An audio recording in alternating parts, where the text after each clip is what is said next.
네, 안녕하세요. DK 컨설팅의 D쌤입니다. 컨트롤 파이썬을 이용한 자산 모델 구성 두 번째 강의를 시작할게요.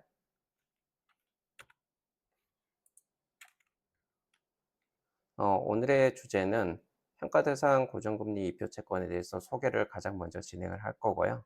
이제 두 번째로는 이제 고정금리 이표 채권에 대해서 컨트롤 파이썬 평가 모델을 저희가 한번 구축을 해볼 예정입니다. 그리고 이제 세 번째로는 구축된 모델에 사용하는 각각의 세부 요소에 대해서 좀 더 자세한 설명을 진행할 예정입니다. 오늘의 강의는 이제 채권이라는 기본적인 자산 중에 가장 또 채권 중에서도 기본적인 고정금리 이표 채권을 설명하는 강의인데요. 앞으로의 모든 강의에 이제 기초가 되기 때문에 주의 깊게 좀 이해를 해 주셨으면 좋겠습니다. 평가 대상 이표 채권에 대해서 좀 설명을 드릴게요. 오늘 저희가 이제 평가 대상으로 삼은 이표 채권은 국고 채권을 평가 대상으로 했는데요. 보시면 국고 채권 어 이 이름으로 되어 있는 국고 채권을 대상으로 했고요. 그다음에 이제 발행일은 2024년 12월 10일 발행일, 그다음 만기일은 3년 후인 2027년 12월 10일 만기를 선택을 했고요. 그다음에 이제 보시다시피 지금 유형은 이표 채권이 되겠고요. 그리고 이표 채권이 되겠고요. 그리고 이제 이자 지급 주기는 6개월로 이렇게 지정이 되어 있습니다. 그리고 표면 금리는 2.875를 이용을 하고요. 네. 그리고 이제 오른쪽 화면을 보시면은 이 개별 국고 채권에 대해서 각 일자별로 종가들이 쭉 표시가 되어 있는데요. 이 종가들은 나중에 저희가 모델을 구축한 다음에 모델에서 나오는 가격이랑 비교하는 목적으로 이용할 예정입니다. 그래서 일단 컨트랩으로 저희가 이제 평가를 하려면은 어 픽스드 레이트 본드라는 컨트랩의 클래스를 이용을 해야 됩니다. 그래서 컨트랩의 픽스드 레이트 본드는 고정금리 채권을 평가를 하기 위한 라이브러리인데요. 이 라이브러리는 이제 초기화하는 방법이 세 가지를 지원을 하고 있습니다. 보시면 인터레스트 레이트 본드라고 해서 이제 첫 번째 이렇게 구성을 하는 방식이 있고요. 그다음에 인제 두 번째 방식으로는 이게 인제 두 번째 방식인데요. 첫 번째 방식이랑 동일하게 스케줄이라는 요소를 사용을 하지만 여기서는 인터레스트 모델이라는 객체를 사용해 안에 넣어서 초기화를 하는 방법을 진행을 하고 있습니다. 그리고 인제 세 번째 방법도 있는데요. 인제 세 번째 방법은 스케줄이라는 요소를 사용하지 않고 스케줄을 구성하기 위한 각각의 개별 요소들을 초기화에 전부 다 입력 변수로 처리하는 방식입니다. 저희 강의에서는 첫 번째 방식, 지금 여기서 이야기하는 이제 첫 번째 방식을 주로 이용을 해서 모델을 구성을 할 예정입니다. 그래서 첫 번째 방식을 이용하는 이유가 이 방식이 이제 자유도가 가장 높기 때문이거든요. 어 네. 그래서 인제 첫 번째 방식을 이용해서 설명을 드리도록 하겠습니다. 네. 고정금리 채권을 이제 모델링을 하기 위해서요. 저희가 일단 주피터 랩을 일단 켜시고요. 그래서 이 주피터 랩을 이렇게 켜신 다음에 제일 먼저 저희가 필요한 라이브러리를 먼저 임포트를 한번 먼저 해 볼게요. 오늘도 지난 시간이랑 동일하게 퀀트랩이랑 라이브러리랑 판다스 라이브러리, 엑셀 윙스 라이브러리를 이용을 할 겁니다. 그래서 임포트를 하시고 그다음에 인제 제일 처음으로 지난 시간이랑 동일하게 평가를 하기 위한 yield term structure handle이라는 거를 구성을 할 겁니다. yield. 네, 이제 그 채권의 구성이 완료됐고요. 일단 마크다운을 좀 정리를 해 볼게요. 채권의 구성 다음에 여기다가 인제 한 줄을 저희가 삽입을 해 가지고 마크다운으로 엔진의 구성이라고 한번 이름을 줘 볼게요.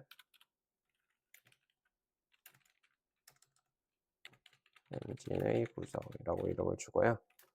이제 그다음으로 저희가 인제 할 거는 어 이제 채권, 이 저희가 구성한 채권을 한번 가지고 가격을 한번 평가를 해 볼게요. 채권의 평가를 한번 해 볼게요. 채권의 평가를 하기 위해서 저희가 지금 그 채권이랑 일드 커브랑 평가 엔진의 연결을 끝냈잖아요. 이때 인제 채권의 가격을 산출하기 위해서는 우리가 구성한 채권 객체에다가 뒤에 NPV라고 치면은 이 채권의 가격이 산출이 됩니다. 그래서 이거는 이 클래스에서 내장 함수로 지원해 주는 기능이라고 보시면 됩니다. 그래서 NPV를 치시면 뭐 98138814 이런 인제 가격이 산출이 되고요. 우리가 페이스 금액을 10,000원으로 했기 때문에 이 가격이 산출이 되는 거고요.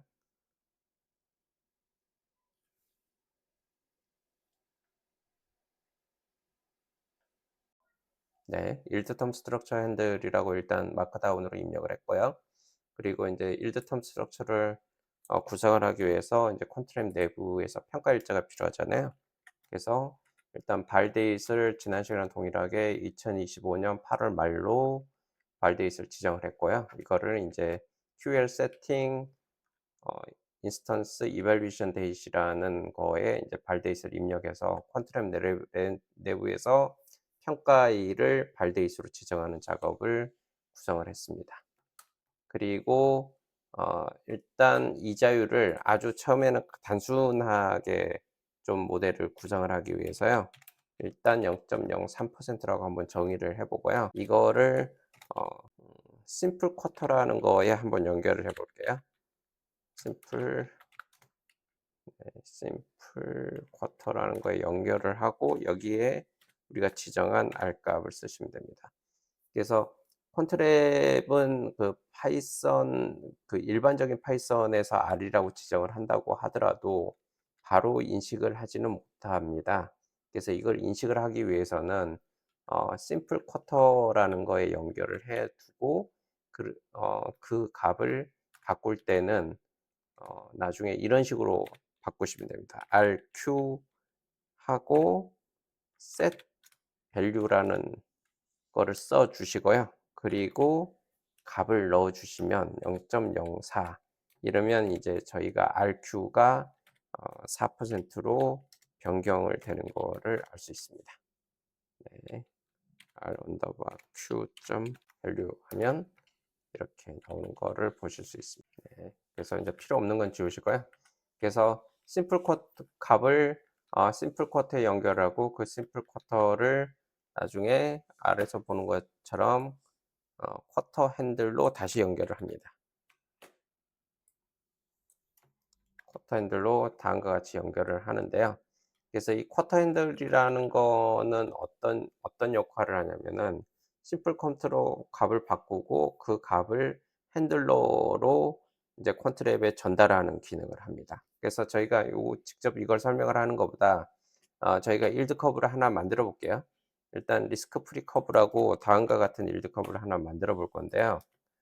보시면 플랫 포워드라는 클래스를 이용을 했고요. 플랫 포워드라는 건 뭐냐면은 어 포워드 레이트인데 매 기간에 플랫한 포워드를 생성을 해 주는 인터레스트 레이트 클래스 중에 하나입니다. 그리고 이거는 세틀먼트 데이시고요. 그래서 인제 지난 시간이랑 동일하게 저희는 평가 목적으로만 쓸 거기 때문에 세틀먼트를 0 이라고 지정을 해 놨고요. 그다음에 캘린더를 어 한국을 지정하기 위해서 QL 사우스 코리아라고 하고 그 안에다가 다시 QL 사우스 코리아 세틀먼트라고 쳐 주시면 됩니다. 그리고 인제 지금 이자율 값을 입력을 할 건데요. 이 값을 입력을 할 때 R 값을 직접 입력하지 않고 쿼터 핸들 R 값을 심플 쿼터로 구성한 RQ를 먼저 구성하고 그 RQ를 쿼터 핸들로 연결한 RQH 그러니까 쿼터 핸들을 입력을 해야 되고요. 그리고 인제 그다음 자리 값은 어 액추얼 분의 액추얼의 데이 카운트 컨벤션을 입력을 했습니다. 그래서 요렇게 해서 이자율을 하나 저희가 인식을 해 봤고요. RQH가 오타네요. 그래서 RQH를 인식을 했고요. 그래서 인제 그다음으로는 이제 이게 제대로 형성이 되는지 리스크 프리 커브를 한번 저희가 인제 쳐 보시면 컨트랩에 플랫포드라는 그 오브젝트가 형성이 되어 있는 걸 보실 수 있고요.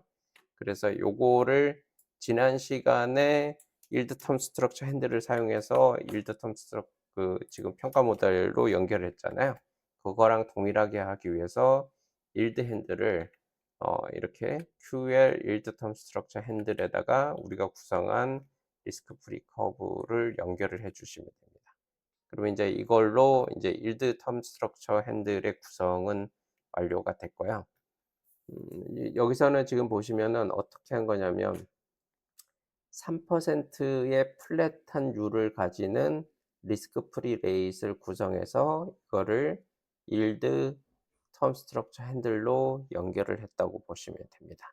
그래서 인제 전체적으로 제일 처음 필요한 yield term structure 핸들을 구성한 것까지가 여기고요. 인제 그다음으로 저희가 인제 할 거는 채권의 구성을 한번 해 보겠습니다. 네. 채권의 구성을 보시면 저희가 이슈 데이트는 2024년 12월 10일 이었 2024년 12월 10일 이었잖아요. 그래서 인제 그거를 이슈 데이트를 가장 처음에 입력을 해 주고요. 그다음에 인제 매추리티 데이트는 3년 후인 2027년 10월 12일 일이었습니다. 그래서 만기를 다음과 같이 입력을 해 주고요. 그다음에 인제 쿠폰 레이트는 2.875% 였는데요. 이 2.875%를 입력을 하기 위해서 요런 식으로 입력을 해야 되는데 주의하실 점은 쿠폰 객체를 입력을 할 때는 이렇게 인제 리스트 형태로 전달을 해야 된다는 거를 주의를 하시면 됩니다. 그리고 인제 액면가는 저희가 일단 10,000원이라고 이제 지정을 했고요. 그래서 10,000원이라고 지정을 한 이유는 국내에서 통상 채권의 그 단가를 매기는 관행이 10,000원으로 많이 부르거든요. 그래서 아까 그리고 인제 저희가 어 그 시장 데이터에서 본 것처럼 뭐 9,800 얼마 이렇게 지정된 게 10,000원당 단가로 지정이 된 겁니다. 그래서 인제 저희도 동일하게 10,000원이라고 한번 지정을 해 봤고요. 그다음에 캘린더를 인제 한국을 반영하기 위해서 사우스 코리아로 잡아 봤습니다. 그리고 비즈니스 데이 컨벤션이라고 해서 영업일을 지정하는 방식인데요. 이 영업일을 지정하는 방식은 QL 팔로잉이라는 방식을 지정을 했습니다.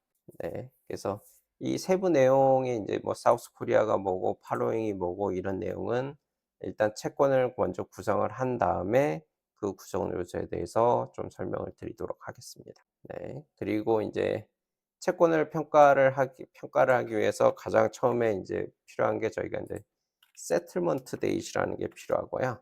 그리고 인제 스케줄이라는 게 필요한데요. 스케줄은 뭐냐면 이 채권의 현금 흐름이 일어나는 날짜들을 지정을 하기 위한 객체입니다. 그래서 스케줄은 요런 식으로 입력을 하면 되거든요.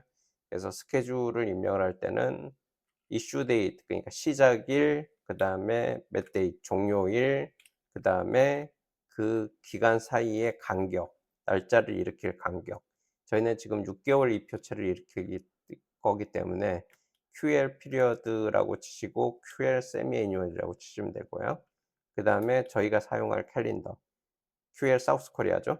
그리고 인제 비즈니스 데이 컨벤션을 어떻게 사용할 건지를 QL 팔로잉이라고 집어넣으시면 되고요. 그다음은 이게 만기일에도 비즈니스 데이스를 어떻게 적용할지를 집어넣는 칸인데요. 이게 뭐 이표를 일으킬 때나 동일한 조건으로 일으켰기 때문에 그냥 동일하게 적용을 하시면 됩니다. 그리고 날짜를 일으키는 기준에 대한 설명인데요. 날짜를 일으킬 때 뒤에 그러니까 만기일로부터 거꾸로 그 6개월 단위로 날짜를 일으키는 건지 아니면 앞에서부터 그러니까 이슈 데이트로부터 날짜를 일으킬 건지 이걸 선택하는 옵션이 QL 데이트 제너레이션 백워드에 해당하는 이 부분입니다. 이 부분을 백워드가 아니고 포워드라고 적어 주면 이슈 데이트로부터 날짜를 일으키는 형태로 바뀝니다. 그리고 인제 그 parse는 뭐냐면은 지금 parse라고 되어 있는 자리는 원래 end of month를 입력을 하게 되어 있는 자리인데요. 이 자리는 우리가 날짜를 일으킬 때 일으키는 날짜를 무조건 매월의 마지막 날짜로 할까요? 하고 물어보는 옵션입니다. 저희는 그걸 사용하지 않을 거기 때문에 false라고 적어 놓은 거고요. 그러면 이제 스케줄까지 저희가 입력이 다 끝났고요. 그다음에 이제 또 필요한 요소가 어 데이 카운트가 필요합니다. 데이 카운터는 뭐냐면 스케줄에서 일어난 날짜들 간의 간격을 셀 때 어떤 기준으로 세는지를 지정을 하는 건데요. 이걸 보고 보통 저희는 이제 데이 카운트 컨벤션이라는 용어를 씁니다. 저희가 지금 사용할 거는 액추얼 분의 액추얼 방식을 사용할 거고요. 그래서 이 액추얼 분의 액추얼 한국 국채 시장에 맞는 액추얼 분의 액추얼을 지정을 하려면 QL 액추얼 분의 액추얼하고 다시 그 안에 변수로 QL 액추얼 점 본드로 지정을 해서 전달을 해 주시면 됩니다. 그래서 이러면 이제 필요한 요소들이 다 지정이 됐고요. 이 지정된 요소들을 가지고 픽스드 레이트 본드를 한번 구성을 해 볼게요. 그래서 픽스드 레이트 본드를 구성을 하려면 제일 처음 세틀먼트 데이시 오고 그다음에 페이스 어마운트 액면가가 오고 그다음에 스케줄이 오고요. 그다음에 쿠폰 그러니까 표면 금리가 얼마인지를 집어넣게 돼 있고요. 그다음에 데이 카운트를 집어넣어 주시면 됩니다. 그래서 요렇게 하시면 이제 픽스드 레이트 본드라는 지금 픽스 본드라는 이 객체가 형성이 되게 됩니다. 예, 채권 구성은 이렇게 해서 마쳤고요. 그래서 이제 지난 시간에 했던 것처럼 채권 구성이 끝나면 일단 채권의 평가 엔진을 구성을 할 거고 평가 엔진을 구성할 때 그 안에 일드 커브를 연결할 거고 채권이랑 평가 엔진을 다시 링크해 주는 작업을 진행을 할 겁니다. 그래서 이제 엔진을 구성하는 작업을 한번 해 볼게요. 본 엔진을 구성하기 위해서 고정금리 채권은 단순하게 저희가 인제 어 디스크 지난 시간에 평가한 것처럼 디스카운팅 본드 엔진을 사용하면 되고요. 디스카운트 본드 엔진을 사용할 거고 이 디스카운팅에 쓸 룰은 저희가 그 핸들러로 구성한 일드 핸들이라는 일드 커브를 사용을 할 겁니다. 그래서 여기에 연결해 주시면 본드 엔진은 이제 구성이 된 거고요. 이 본드 엔진을 이제 우리가 구성한 객체인 픽스 본드에 연결을 하기 위해서 set pricing 엔진이라고 해 주고 그다음에 우리가 구성한 본드 엔진을 여기다 입력을 해 주시면 이제 엔진까지 연결이 되어 있는 겁니다. 네. 아까 저희가 이제 설명하면서 여기서 보시면은 어 QL 팔로잉이라고 지금 스케줄에서 적용했잖아요. 이걸 보고 이제 비즈니스 데이 컨벤션이라고 하는데 비즈니스 데이 컨벤션이라는 거를 좀 살펴볼게요. 비즈니스 데이 컨벤션이라는 거는 저희가 어떤 날짜는 공휴일이고 어떤 날짜는 영업일이고 그렇잖아요. 그래서 비영업일일 때 캐시플로우가 일어나는 지급일을 어떻게 처리할 건지에 대한 약속이 비즈니스 데이 컨벤션이라고 하고요. 그래서 비즈니스 데이 컨벤션은 크게 보면 이렇게 이제 한 4 가지 정도로 구분을 할 수 있습니다. 이렇게 이제 4 가지로 저희가 구분을 할 수 있고요. 그중에 인제 팔로잉이라는 건 뭐냐면은 다음 영업일로 이동을 하는 가장 단순한 방식이라고 보시면 됩니다. 그리고 이제 modify following이라는 건 뭐냐면은 팔로잉이랑 거의 동일한 건데요. 근데 이게 팔로잉 돼서 다음 영업일로 넘어갈 때 그게 달이 바뀌면 그때는 다음 영업일로 넘어가지 않고 이전 영업일 그러니까 전일자의 영업일로 넘어가는 게 modified following이 되겠습니다. 그리고 인제 preceding은 어 특정 지급 날짜가 영업일이 아니면 그 전날에 지급을 한다는 거고요.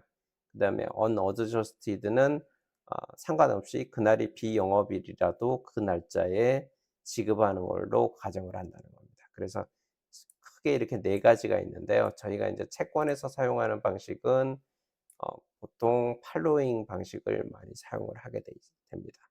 그래서 저희 모델에서는 팔로잉을 사용을 했습니다. 그래서 인제 고 부분이 여기서 인제 이 스케줄에서 팔로잉을 사용한 거고요. 그리고 인제 아까도 요게 인제 팔로잉이 2 개가 있는데 2 개 다 비즈니스 데이 컨벤션인데 하나는 쿠폰 지급일에 대한 거고 하나는 만기에 해당하는 겁니다. 그래서 저희는 두 개 다 동일한 방식을 사용할 거기 때문에 두 개 다 QL 팔로잉을 지정을 하는 걸로 어 세팅을 했습니다. 저희가 데이 카운트 컨벤션을 한번 살펴볼게요.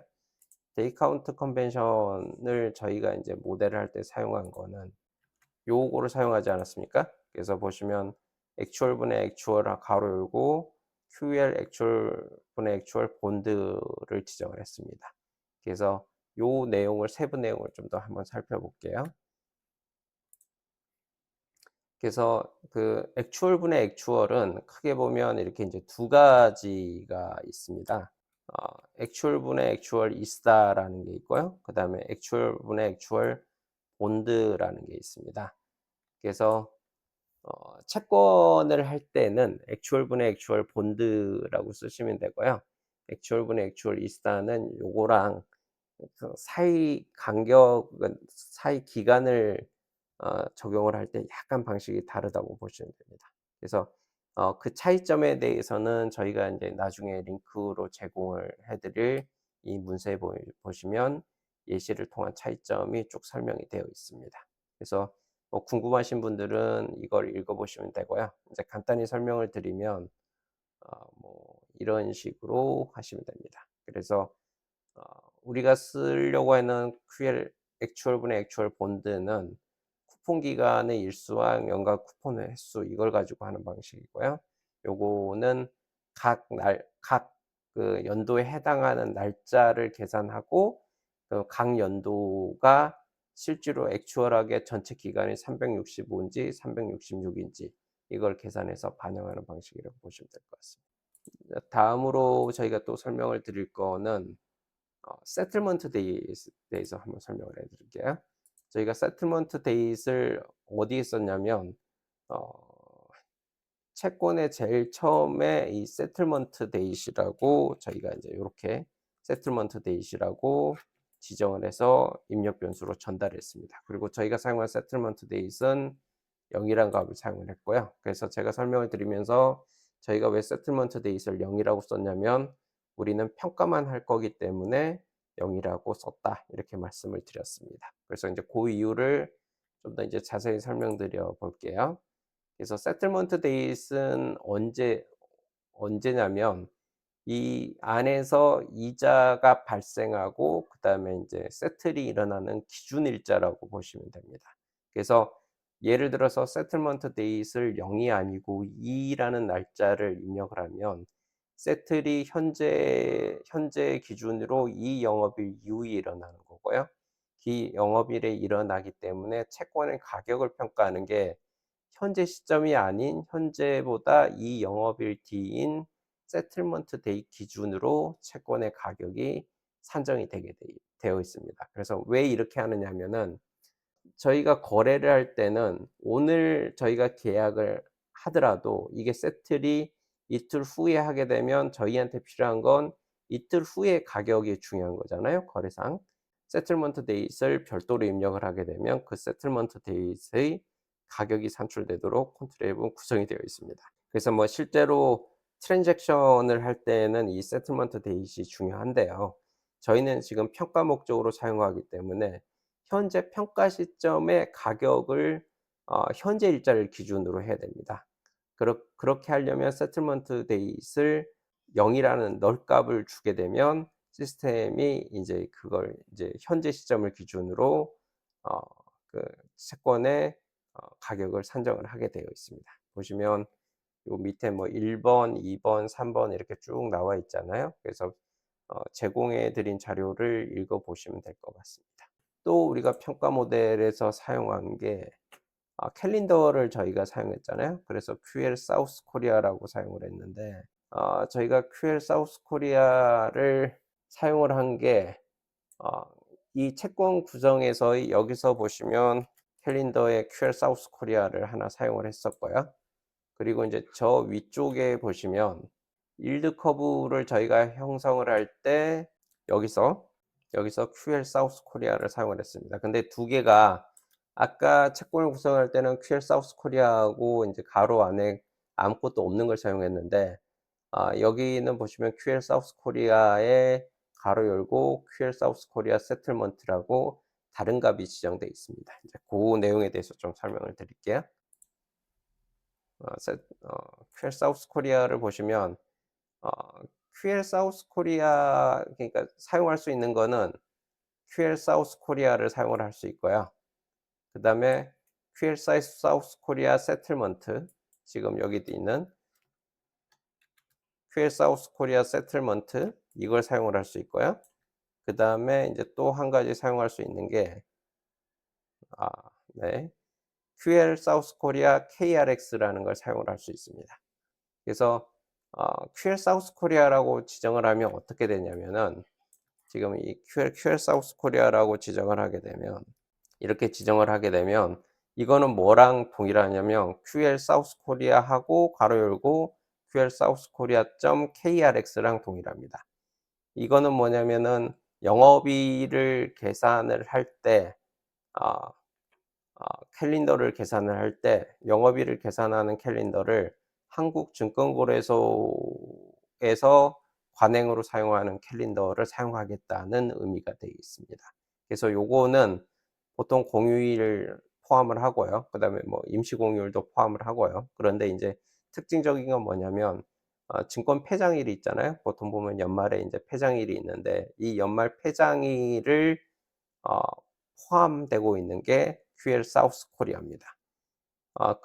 그거랑 다르게 QL 사우스 코리아에 가로 열고 QL 사우스 코리아 세틀먼트는 뭐냐면은, 포함되는 게 위랑 동일한데 빠지는 게 뭐냐면은, 증권거래소의 휴장일은 포함되지 않게 되어 있습니다. 보시면 여기에 보면 영업일로 간주되지 않는다고 이렇게 되어 있습니다. 이건 나중에 저희가 코드에서 한번 확인을 해 볼게요. 그래서 인제 전체적으로 인제 한번 정리를 해 보면, QL 사우스 코리아는 QL 사우스 코리아하고 가로 열고 QL 사우스 코리아 KRX랑 동일한 거가 되는 거고요. 그다음에 요거는 거래소 기준이라고 보시면 되고요. 그다음에 인제 QL 사우스 코리아에 사우스 코리아 세틀먼트라고 지정을 하면, 이거는 일반적인 금융 결제를 이용을 하는 거고요. 이거는 KRX 고유 휴장일은 포함하지 않은 일반적인 공휴일만 포함하는 거라고 보시면 될 것 같습니다. 그래서 채권 같은 경우에는 주식이 아니니까 엄밀하게 해석을 하면 QL 사우스 코리아 세틀먼트가 맞다고 보시면 되겠습니다. 그래서 저희가 모델에 세팅을 했을 때는 채권할 때 그냥 캘린더를 QL 사우스 코리아로 했잖아요. 이 부분은 엄밀하게 보면은 정확하지 않은 거가 되는 거죠. 이 부분은 엄밀하게 세팅을 했으려면 QL 사우스 코리아 넣고, 보시다시피 이 안에다가 QL 사우스 코리아 세틀먼트 이렇게 넣어야지 채권 시장에 적합한 정확한 세팅이 되는 거죠. 그래서 이거는 일단은 그냥 사우스 코리아로 적용을 할게요, 이번에는. 그래서 인제 근데 뭐가 정확한지는 알고 있어야 되니까 인제 이건 설명을 드리는 거고요. 네. 인제 채권의 평가까지 완료가 됐으니까요. 근데 인제 현재 채권의 평가를 할 때 저희가 처음에 가정했던 게, 모델을 좀 더 편하기 위해서 이자율을 플랫 포워드 레이스로 3% 라고 간단하게 했었잖아요. 그래서 인제 요 부분을 어 이제 좀 바꾸는 거를 한번 설명을 드려 볼게요. 일드 커브의 변경이라고 한번 마크다운으로 이름을 먼저 줘 볼게요. 샵 하고요. 4.1 일드 커브의 변경이라고 마크다운으로 이름을 주고요. 그래서 리스크 프리 레이스를 저희가 인제 구성한 거를 한번 인제 보기 위해서 이 할인율을 한번 체크를 해 볼게요. 지난 시간에도 설명을 했듯이 저희가 인제 커브를 구성한 다음에 그 커브에 디스카운트라는 내장 함수에 특정 날짜를 주게 되면 그 날짜에 해당하는 할인율이 생성이 된다고 말씀을 드렸고요. 그래서 이 값을 런해 보면 할인율이 0.9139라는 값이 나오는 걸 확인을 해볼 수 있고요. 그래서 이거를 저희가 인제 어 아까 저희가 형성한 심플 쿼터인 RQ, R에 해당하는 심플 쿼터인 RQ에다가 set value를 줘서 4%로 한번 변경을 해 볼게요. 그래서 이자율이 3%에서 4%로 올라갔기 때문에 할인율을 저희가 다시 한번 구해 보면 당연하게 이 리스크 프리 할인율이 떨어지면 적정하게 지금 반영이 되는 거잖아요. 그래서 보시면 이걸 인제 한번 돌려보면 0.8869라고 할인율이 떨어지는 거를 알 수 있습니다. 그래서 이자율이 올라갔기 때문에 인제 할인 요소가 더 낮아지는 게 당연한 거죠. 그래서 이처럼 여기서 지금 제가 설명드리고 싶은 건 뭐냐면 아까 저희가 앞에서 심플 쿼터하고 쿼터 핸들로 연결을 해 놓으면 이 값이 set value라고 바꾸면 리스크 프리 커브 내가 바뀌고 바뀐 거를 어떻게 저희가 확인을 할 수 있냐면 디스카운트 함수를 다시 한번 저희가 런해 보면은 그 값이 바뀌는 걸 통해서 확인을 해볼 수 있는 거죠. 그래서 일단 심플 쿼터랑 쿼터 핸들을 통해서 이렇게 일드 커브의 값이 바뀐다는 거를 확인을 해볼 수 있었고요. 그래서 인제 요거를 다시 인제 저희가 3% 사용했던 3%로 돌리기 위해서 앞에 3%로 돌려 볼게요. 이렇게 하면 네. 고걸 하기 전에 지금 4%로 되어 있잖아요. 그냥 단순하게 쿼터 핸들을 연결하지 않고 그냥 R은 3%라고 하고 리스크 프리 커브를 다시 한번 디스카운트를 구해 보면 위랑 동일하게 0.8869가 나옵니다. 이 얘기는 뭐냐면 그냥 R에다가 단순하게 값을 연결해서는 이 값이 변하지 않는다는 걸 알 수 있죠. 그래서 이 값이 바뀌려면은 0.0 RQ에다가 값을 넣어야 되는 거고요. RQ에다가 값을 넣으면 RQ하고 인제 여기에 set value하고 0.04 이런 식으로 반영을 해야 값이 적정하게 반영된다는 거를 알 수 있습니다. 그러면 픽스드 본드 가격은 바뀌었는지 한번 체크해 볼게요. 픽스드 본드라고 하고 MPV를 치면은 9813이 됐잖아요. 아까 우리가 산출한 픽스드 본드 값은 얼마였냐면은 여기였죠. 이 이 값이 아까 우리가 산출한 값이고요. 근데 요번에 산출한 값은 9813으로 되는 거죠. 그래서 9813 그래서 값이 이자율이 상승하면서 채권 가격이 떨어진 걸 알 수 있죠. 그래서 이거는 지금 여기서 확인할 수 있는 거는 쿼터 핸들 쿼터 핸들로 연결을 하니까 채권 가격도 자동으로 변경되는 거를 확인할 수 있습니다. 원래대로 돌리기 위해서 이제 요렇게 한번 바꿔 볼게요. 원래대로 3%로 돌리기 위해서 요렇게 변경을 해 보면 원래의 1032원이 나오는 거를 확인을 해볼 수 있습니다. 이제 또 다른 거를 하나 해볼 건데요. 요걸 하기 위해서 인제 마크다운을 하나 만들어 보고 4.2 평가 일자를 한번 변경을 해 보겠습니다. 변경. 그래서 평가 일자를 어떻게 변경을 해볼 거냐면요. 지금 저희 평가 일자는 25년 8월 30일 이잖아요. 요거를 인제 1년 뒤인 26년 8월 31 일로 변경을 해 볼게요. 그래서 26년 8월 31 일로 세팅을 하고요. 그리고 인제 그거를 발 데이트 1 이라는 변수에다가 저희가 입력을 할 거고요.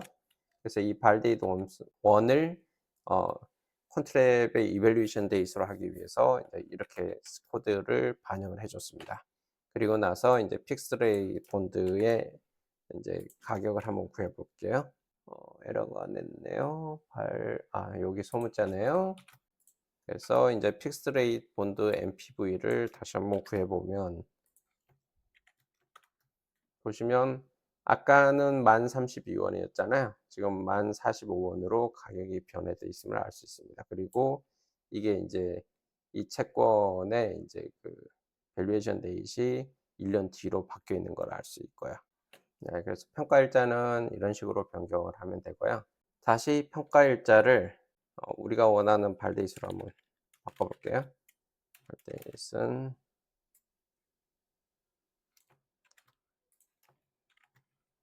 2025년 8월 30일이고 800원이고요. 이게 이제 원래대로 돌아간 거고요.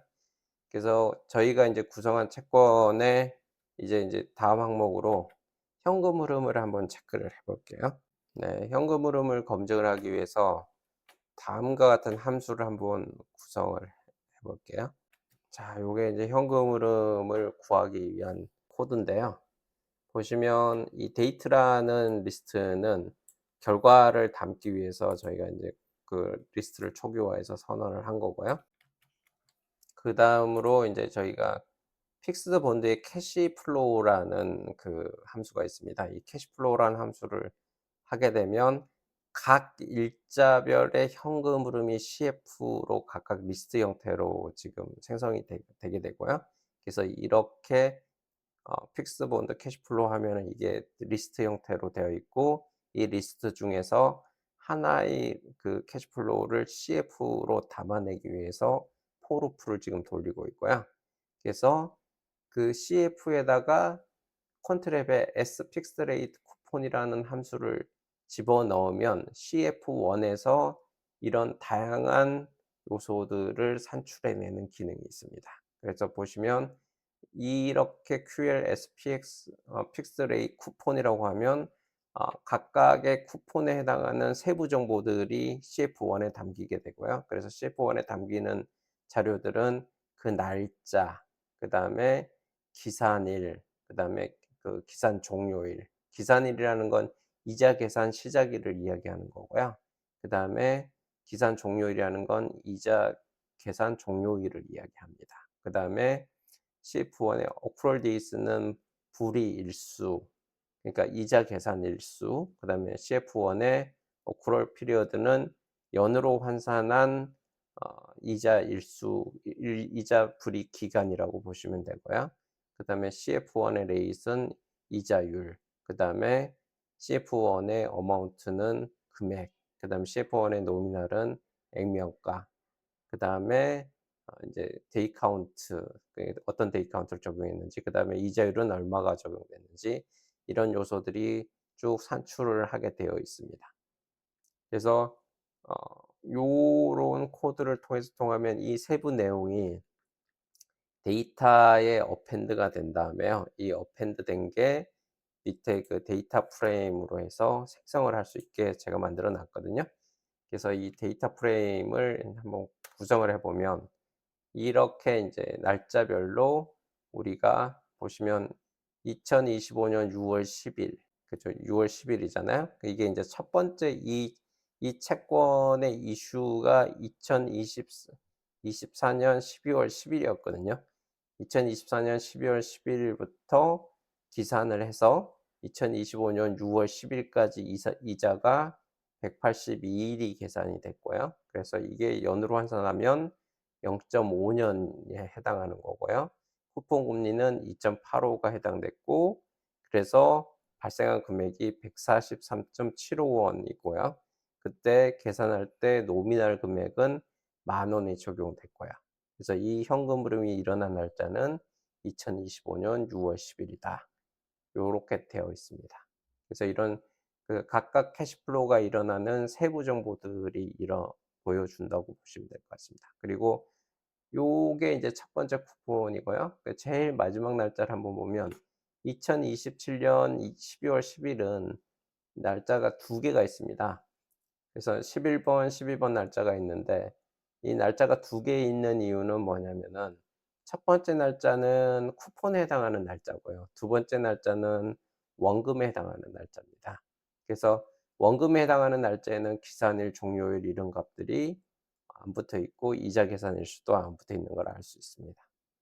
그래서 제가 인제 아까 코드를 만들 때 어 그 보시면 이런 요소들은 0 값이 떨어지잖아요. 그러니까 어 만기일에 해당되고 원금에 할 때는 accrual start days의 값은 원래 없습니다. 그래서 그런 것들을 에러 처리를 방지하기 위해서 이런 식으로 CF가 난이 아니면 또 뭐 이런 식으로 이런 식으로 CF가 난일 때는 어떻게 처리하라 이렇게 되어 있나. CF가 난이 아닌 경우가 어떤 경우냐면 지금 우리가 다루고 있는 고정금리 이표 채권에서는 만기 일자가 여기에 해당하는 경우라고 보시면 됩니다. 그래서 이 LCU는 만기 일자를 처리하기 위한 로직 이렇게 보시면 될 것 같습니다.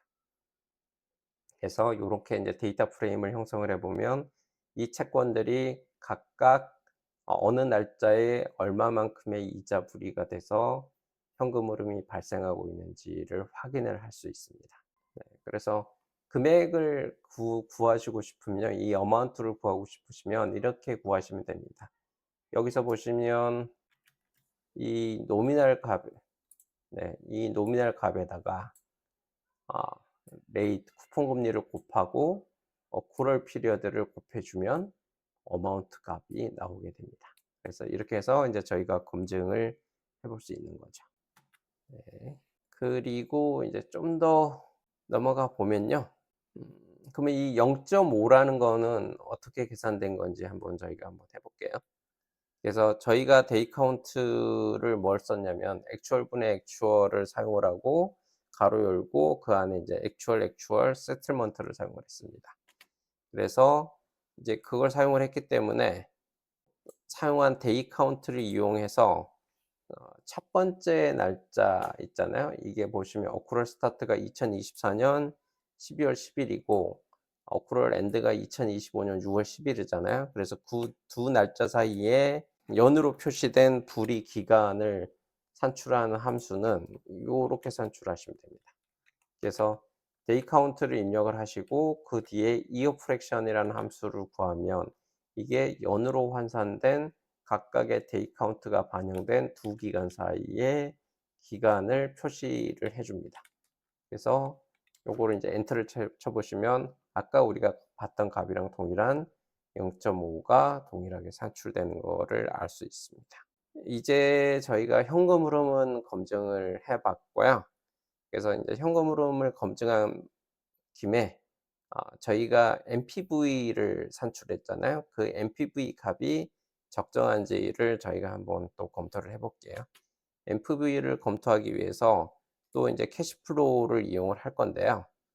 캐시플로우를 이용해서 다음과 같은 코드를 한번 구성을 해 볼게요. 보시면 캐시플로우를 구성을 한 다음에 그 안에 각각의 캐시플로우마다 날짜랑 그다음에 그 날짜의 현금 흐름을 찍어 냈고요. 그리고 인제 또 이어 프랙션이라는 값을 인제 이어 프랙션은 뭐냐면 데이 카운트가 반영된 기간이라고 되어 있잖아요. 그래서 그거를 하기 위해서 각각 데이 카운트에 이어 프랙션을 해서 다시 인제 우리가 산출하는 값에 집어넣어 봤고요. 그다음에 디스크팩을 구하기 위해서 리스크 프리 커브의 디스카운트하고 특정 날짜를 주면 리스크 프리 그 커브에 해당하는 디스카운트 팩터를 구할 수 있잖아요. 그렇게 하기 위해서 디스카운트 팩이라는 값을 만들어서 거기에 디스카운트 값을 집어넣었습니다. PV란 값을 또 생성을 했는데요. PV란 값을 생성을 해서 여기에서 우리가 구한 어 캐시플로우 값 캐시플로 CF 어마운트 값이랑 아까 우리가 구한 디스카운트 팩터 값 이 두 개를 곱하면 이게 바로 각각의 현금 흐름에 대한 현가가 되는 거잖아요. 그래서 이 현가를 PV라는 이름으로 저장을 했습니다. 그래서 인제 각각 캐시플로우 날짜별로 필요한 어 데이트 CF 어마운트, 이어 프랙, 디스크팩, 이어 프랙 그다음 디스크팩 이어 프랙 디스크팩을 계산하고 PV 값을 계산한 다음에 이 전체를 DFPV라는 데이터 프레임에 담았습니다.